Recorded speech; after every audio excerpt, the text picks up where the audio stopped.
As I look at how the 2023 fantasy football season has went so far for us, a lot has changed, but at the same time, not a ton has changed from my personal rankings from the beginning of the season. We've definitely had some inclusions and exclusions, specifically from some older players and from rookies and guys who are just dealing with bad quarterback play right now, but a lot of it has remained relatively what I have expected. But now we are looking at the fantasy football playoffs, and that is a little bit different from regular season rankings right here. And we need to prepare for the playoffs. So today, I am going through the top 30 wide receiver rankings for your fantasy football playoffs this year. And we have almost hit 8,000 subscribers, guys. So help us get there by going down there, dropping a like on this video, and subscribing to the channel to show your support. Let's go ahead and just dive right into it.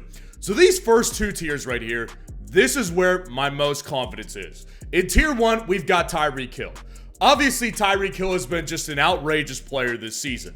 Tyreek Hill is really in his own class, but from week to week can be scored relatively similar next to a couple guys that share this tier with him.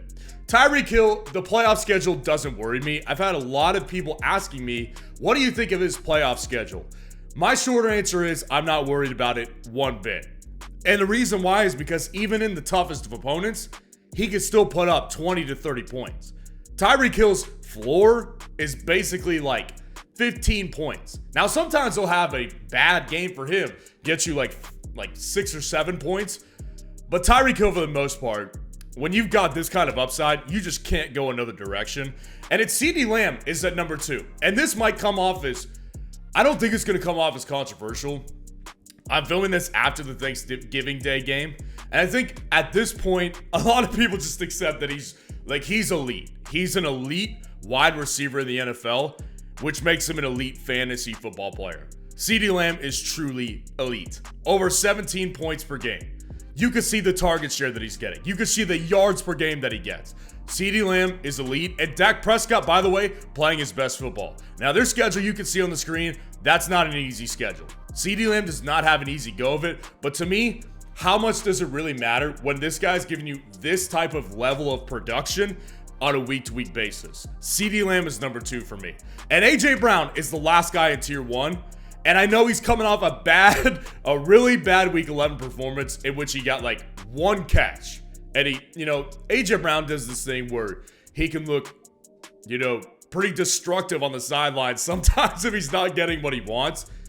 But A.J. Brown, the bottom line is that you look back to week 1 and 2 this season, and Devonta Smith had his best games this season in week 1 and 2. And a lot of people were asking, should I trade A.J. Brown for Devonta Smith? And I said, absolutely not. If you have Devonta Smith, trade him for A.J. Brown. Because A.J. Brown, for the majority of the time, is elite. And A.J. Brown, playoff schedule aside, even if it's bad, it doesn't matter to me. Tier 1 is full of those guys that the schedule really doesn't matter that much. And in this tier right here, this tier is the last tier that I feel really confident in. So Keenan Allen starts out in tier 2. He's at number 4 right now. And the only thing keeping Keenan Allen out of tier 1 for me is his injury history around this time of the season. And, he's already dealing with one as we speak. Keenan Allen, that's the scariest thing to me about Keenan Allen. The production's there. You can see the numbers on the screen. He's outscoring A.J. Brown and Keenan Allen, and CeeDee Lamb on a fantasy points per game perspective. There's no issues from the production standpoint. What does worry me is the injury history. The guy's in his 30s now, and that's the only thing keeping him out of tier 1. But regardless, this is a player you want, and I discussed him weeks ago when I discussed players you want for your fantasy football playoffs. His playoff schedule, as you can see on the screen, favorable. Keenan Allen's a great player to kick it off here. Justin Jefferson, right above Amon-Ra St. Brown at number 5 and 6. Justin Jefferson, it's hard to tell what's going to happen, right? Because we are filming this right before week 12 fantasy football Sunday. We've already had the Thanksgiving Day games and the Black Friday game, but we haven't had the Sunday games yet. Now, Justin Jefferson, it doesn't look like he's going to play, but their bye week is week 13. So that means week 14, the last week of your fantasy football regular season, he should be back. And when he does come back, he should be 100%, and he immediately becomes the wide receiver 1. he's still a great player. I just don't know how to stat him out since we haven't seen him play in a long time now. And Amon-Ra St. Brown is just, you know what you're getting from him. It's a lot of consistency and it's a lot of great games, like 20-point games. Now, he's good for a, not stinker, but disappointment every once in a while. And that's really what keeps him out of the elite tier. But Amon-Ra St. Brown's still a great option for your fantasy playoffs. And Stephon Diggs, the last guy in the second tier. I get it. It's been a bad couple of weeks for Stephon Diggs. I understand people who don't trust him based on what happened before the season, during the offseason, leading into the season, in the season. I understand the concerns here. The bottom line comes down to this for me. Stephon Diggs is an elite player in this league. So if we can get this guy on the cheap, which you can right now, regularly, you can't do that with this type of guy. He's got the ability to score a 30 to 35 point game. That's the shot we need to take to put your team over the top in the fantasy playoffs. And I'll take Stephon Diggs any day of the week before the fantasy football playoffs start. So this is where we get a little bit complicated here. In tier 3, at the top, I'm starting with Davante Adams. And the same argument I just made for Stephon Diggs applies to Davante Adams as well. We're talking about an elite player here who still has the ability to score a 25 to 30 point game. It's been a rocky season for him. You can see the numbers on the screen. That amount of fantasy points per game, that's not the norm for Davante Adams. That's not what he does usually. I've said it for weeks now, and really for months now. His ceiling will ultimately be capped for the rest of the season by quarterback play. But when he gets 14 targets per game, 12, 10 targets per game, he's still capable of giving you a massive game because he's still an elite player. Davante Adams at 8. Mike Evans at 9 has been one of the biggest, honestly, a big shock to me this season. I've been super impressed with him. Mike Evans has come out here and really, like, this is the season where I'm like, he's making a really strong case to be in the Hall of Fame. Like, without Tom Brady, he comes out and he's just an absolute stud this year with Baker Mayfield. Now, Baker Mayfield actually perfectly fits Mike Evans' playing style. Like, perfectly, because he throws a great deep ball. That's what he does. So, I think just from that perspective alone, I'm very impressed with Mike Evans because he's just been able to do so well with a quarterback that's just such a massive step down. It's been impressive to watch. And moving forward, I think Mike Evans is going to continue to be a good, relatively boom or bust option for your fantasy team. I got Tank Dell here at 10. Tank Dell is, like I said, I've been saying this leading into week 12 all week. This guy has separated himself from Nico Collins, and he's really in top 12 wide receiver territory in fantasy football. He really is. He's a wide receiver 1 in fantasy. Now, the guy that I wanted Nico Collins to be, that's what Tank Dell is turning into. So a couple of weeks back, I said that you want a Texans wide receiver, and I did name Nico Collins specifically for your fantasy football playoffs. Because you can see it on the screen, the schedule is favorable for Tank Dell. Now, for those of you who have traded for Nico Collins, because I have called him a buy low candidate for a long time. Like, I've called him, he's been in my buy low videos several times this season. I don't think you're in a bad spot. I like Nico Collins, and we will discuss him later. He's still a good option, but make no mistake, Tank Dell is the wide receiver 1 now. Brandon Ayuk at 11. This is where we're starting to take some shots. Brandon Ayuk, I do believe, is a top 12 wide receiver now. When we discuss some players that we're going to get into, you can see the numbers that Brandon Ayuk is putting up on the screen right now. Brandon Ayuk has been an excellent fantasy wide receiver at times and a disappointing one at others. Now, what's the secret here? The secret sauce for Brandon Ayuk, and really a lot of these 49ers players, when Deebo Samuel's there, good things happen. Good things happen for these wide receivers, man. Brandon Ayuk is really good when Deebo Samuel is there because he's able to open up the field for Brandon Ayuk. Stretch the field is what Brandon Ayuk does. Brandon Ayuk is best at it on this team, and this offense is running so well right now. So well. they're going to head into the playoffs with a lot of momentum in the real playoffs, which means that Brandon Ayuk is going to be a massive piece of your fantasy football playoff team. Jalen Waddle at 12. Now, I have discussed Jalen Waddle all week leading into week 12. And I've said to my audience here, on one hand, I see that he's hurting teams because what you see on the screen, it doesn't add up. He's still involved in this offense and he's still efficient with the work that he gets. What's not adding up here? The touchdowns aren't adding up. The touchdowns are just not there right now.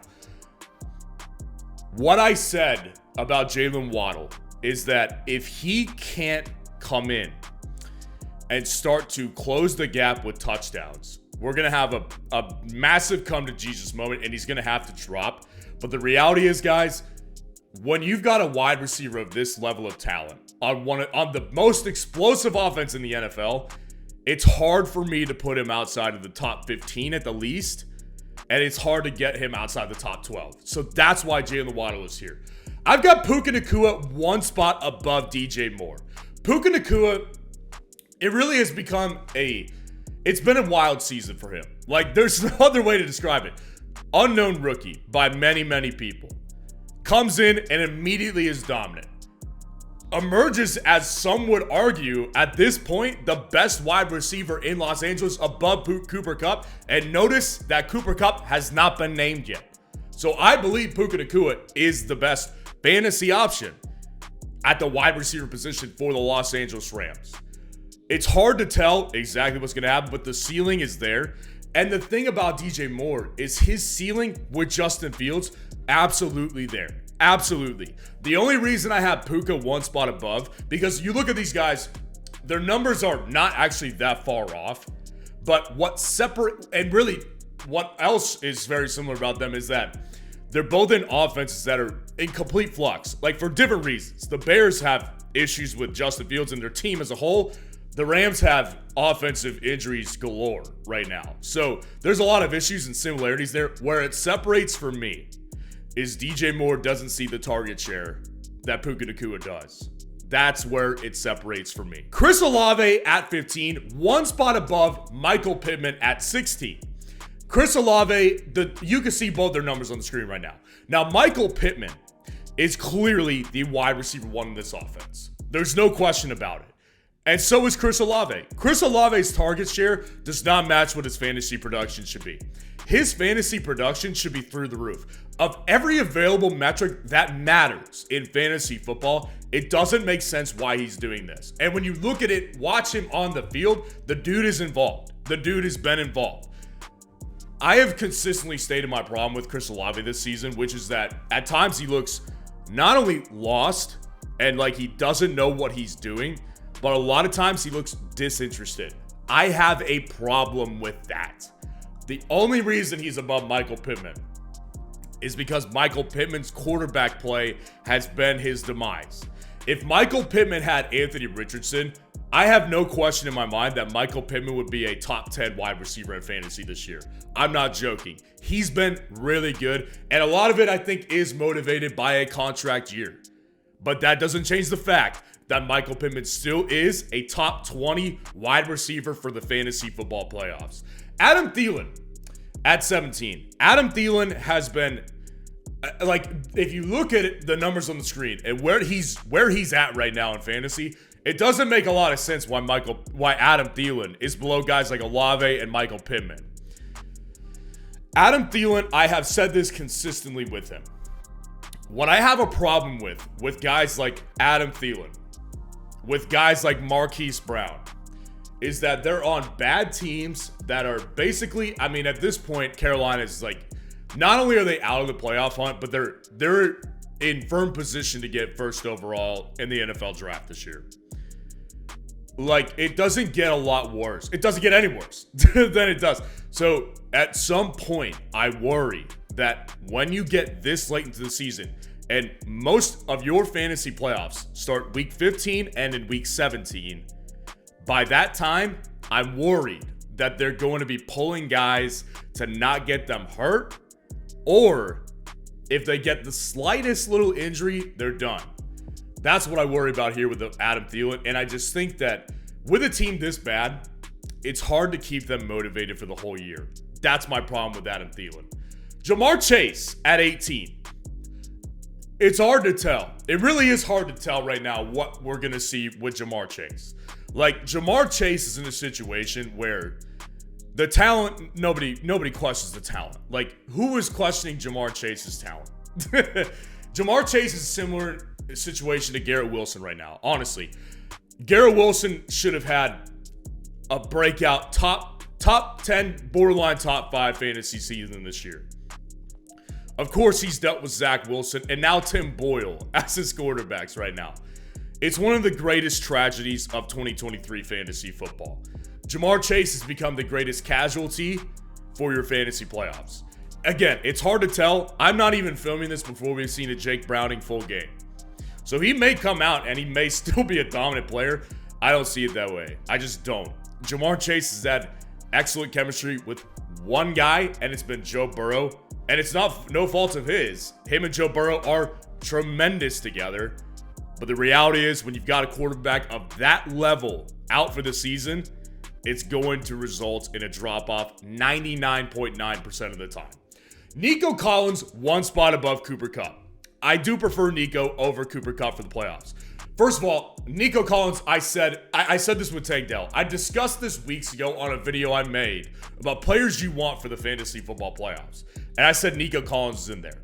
Now with Tank Dell, I discussed the playoff schedule. It's very, very favorable for the Houston Texans. And at this point, CJ Stroud has just been so great that you know you can expect good wide receiver play as well.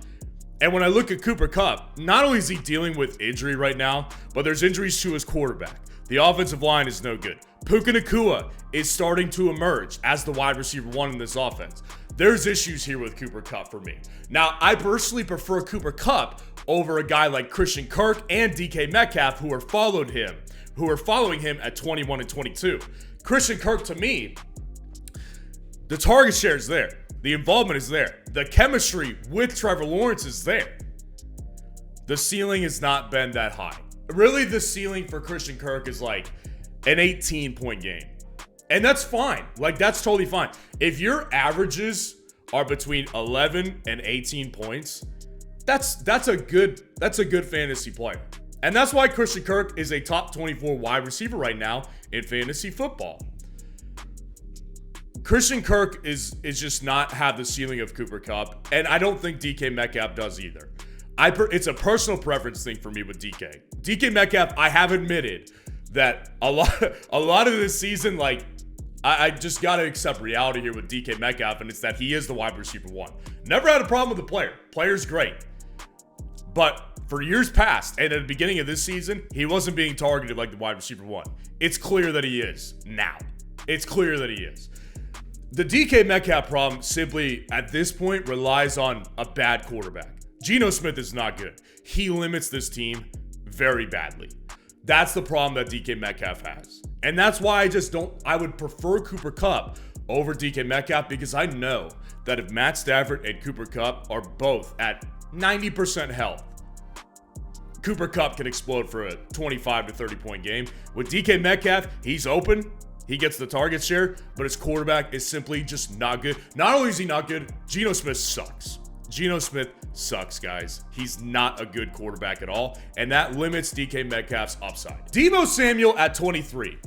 Deebo Samuel, I was just discussing with Brandon Ayuk. This guy raises the ceiling of Brandon Ayuk, George Kittle. Not really Christian McCaffrey, but definitely the other two pass catchers for sure.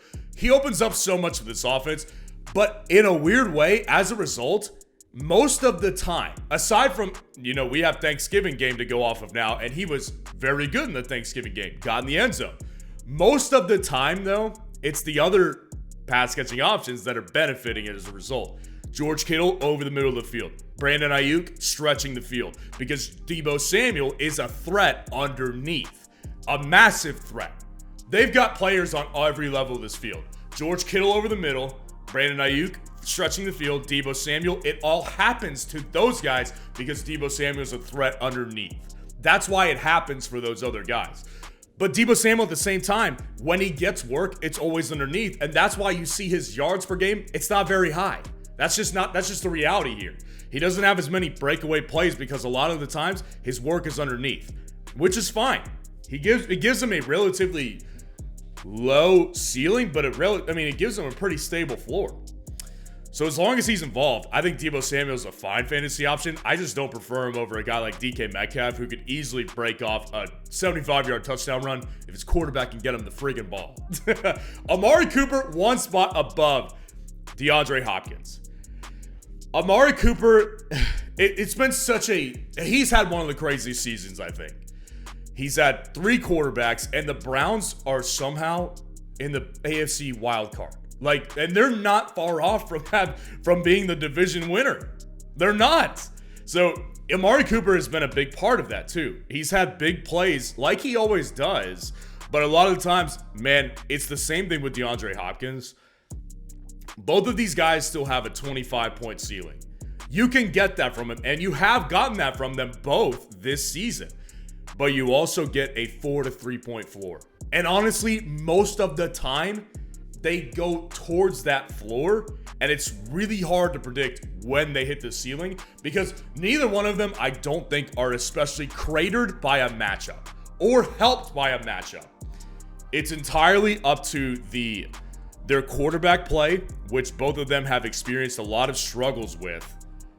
And that's the problem here. That ultimately comes down to both Amari Cooper and DeAndre Hopkins.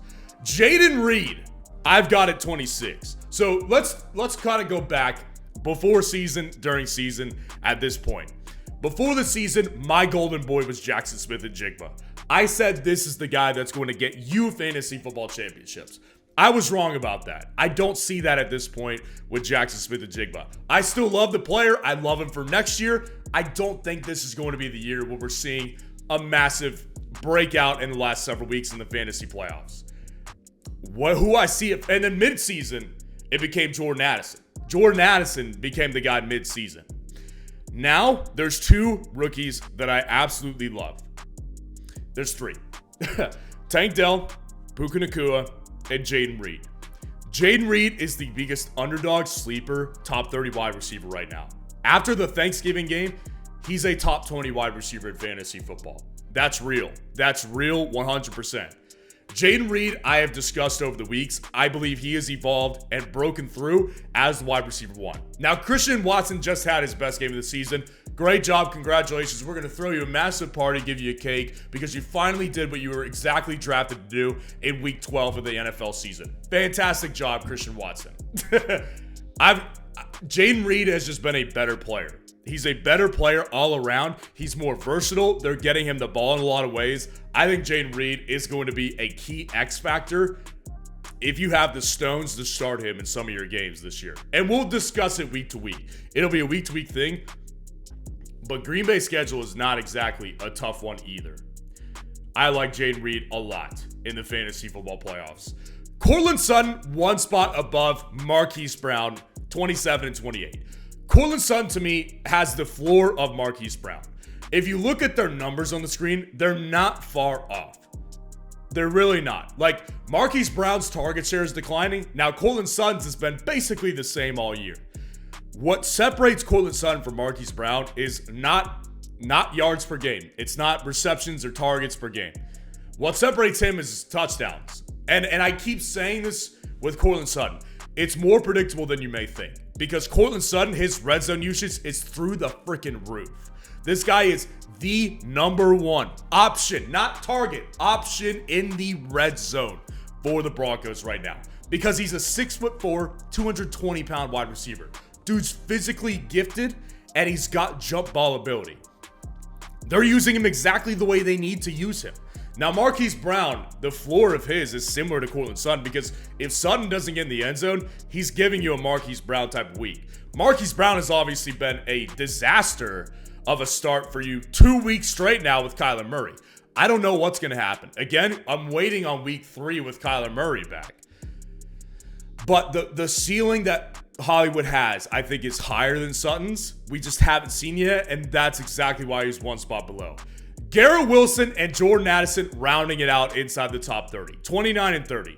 Garrett Wilson 1 spot above Jordan Addison because If Jordan Addison, when Justin Jefferson returns after the bye week in all likelihood for the Minnesota Vikings, I don't see a way where Josh Dobbs can support two great fantasy options at the wide receiver position. It just does. It's not likely. So Jordan Addison's ceiling will go down even more. And by the way, his ceiling has gone down with Josh Dobbs. He's had worse performances with Dobbs than he did with Cousins, of course, as we all knew would happen. Garrett Wilson, I mean, his problem, like I said, one of the greatest tragedies in 2023 fantasy football has been Garrett Wilson's outcome. It's not his fault. He's a great player. He just scored a touchdown in the Black Friday game. The guy is capable of doing anything you want him to do, but his quarterback play limits him, and that's been his demise for 2 years straight now. But in the fantasy football playoffs, they're both going to be inside the top 30. So let me know what you think of the rankings in the comments below and what questions you need answered for your fantasy football playoffs coming up. And if you want to see the top 12 quarterback rankings for the fantasy football playoffs, click on this video right here.